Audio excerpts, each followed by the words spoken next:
Hello, Miss Smith. So, I'm going to talk about my mother's side of the family because my dad's side is extremely long and so is my mother's. So, I'm going to try to keep it really simple and talk about my mom's side.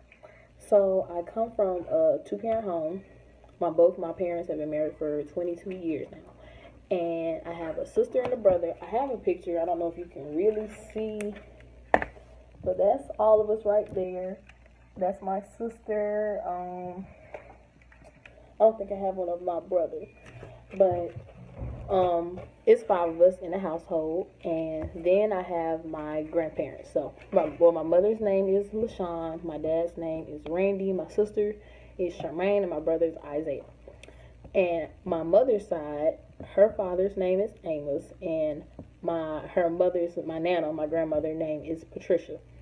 And growing up, I just realized that all of my family were extremely hard workers. All of them.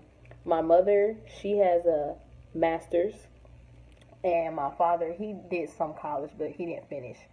So just growing up, my family took education very, very seriously.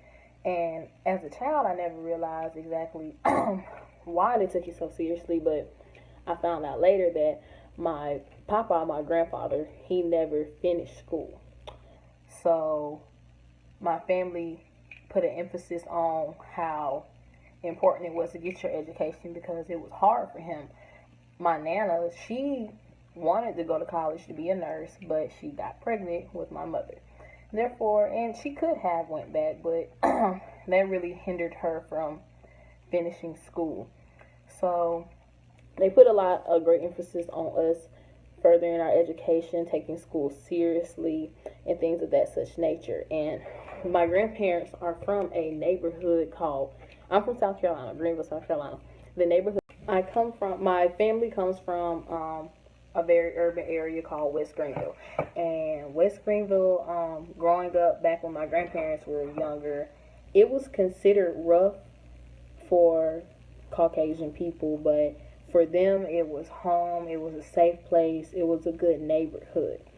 The community really worked together, which I think had a good impact on my papa's life because even though he quit school at such a young age, due to the neighborhood that he lived in, he was able to have enough support to go out and get a job and things of that such nature, which also helped him whenever my nana got pregnant with my mother, that they were able to go out and be able to build something. And for my grandparents, they knew that they knew that West Greenville was always home, but they didn't want to live there their whole life. They knew that it was better out there, and that's what they wanted to achieve. So even though my nana did not go to college and pursue her dream in becoming a nurse, she still furthered her education. She went to Greenville Tech, which is a community